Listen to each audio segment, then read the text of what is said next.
At kasabay ng pagsadsad sa historic low ng tubig sa Angat Reservoir, natutuyot na rin ang kabuhayan ng ilang mangingisda roon. Gaano nga ba karaming ulan ang kailangan para mapunan ang kulang na tubig? Nakatutok si Mariz Umali.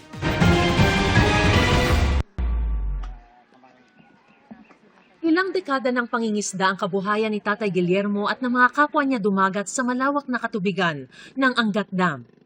Pero sa nakalipas na ilang buwan, kinailangan daw muna niyang ihinto ito dahil patuloy raw ang pagbaba ng tubig sa Angat. Aming mga isda kaya nagkakamatay, nababaon na sa putik. Yung kanilang mga hasang punong-puno ng putik, hindi na sila patay po yung isda niya sa Saka po mababaw na talaga na yung aming dam. Taon-taon naman daw bumababa ang level ng tubig sa dam, pero ngayon lang daw umabot sa ganito kababang level ang tubig dito. Ayon sa Hydrometeorology Division ng Pag-asa, as of 8 a.m., nasa 150.91 meters lang above sea level ang tubig sa Angat. Ito na po yung historical low na record namin sa Angat Dam elevation. Nung last July 25, meron kaming na-record na 150.60 meters. Yun na po yung pinakamababang na record namin. Ngayon po lang, nung po lang nangyari ang ganitong kami na nagdadasal na talagang lumaki po ang tubig na.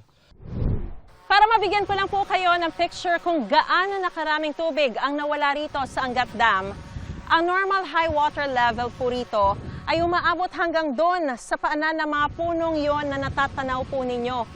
Malayong malayo na. Sa level ng tubig ngayon na halos pasadsad na sa riverbed.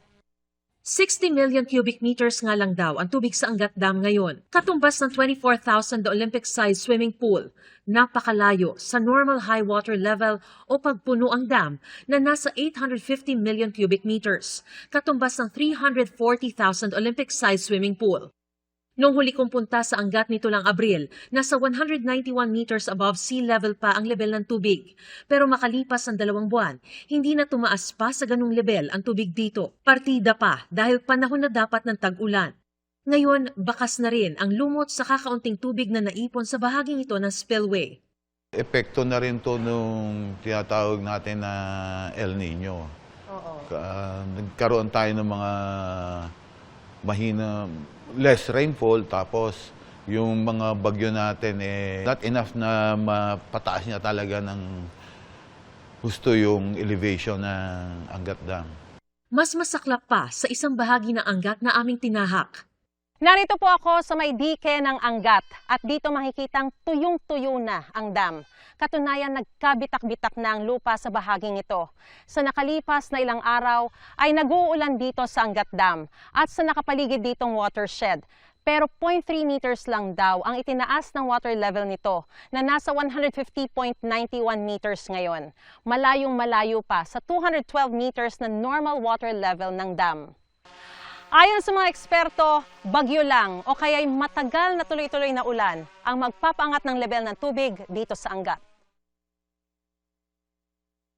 Mahalaga ang tubig mula sa Angat dahil dito nagmumula ang domestic water requirements ng Metro Manila, nagge-generate ng hydroelectricity at irigasyon din para sa pananim sa Bulacan at Pampanga.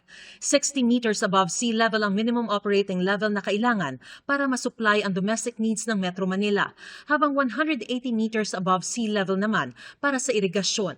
Pag mas mababa, kakailanganin ng bawasan ang supply sa dalawang pangangailangang ito. Magtipid po talaga tayo dahil medyo kaunti yung tubig na ngayon na nasa Angat Dam.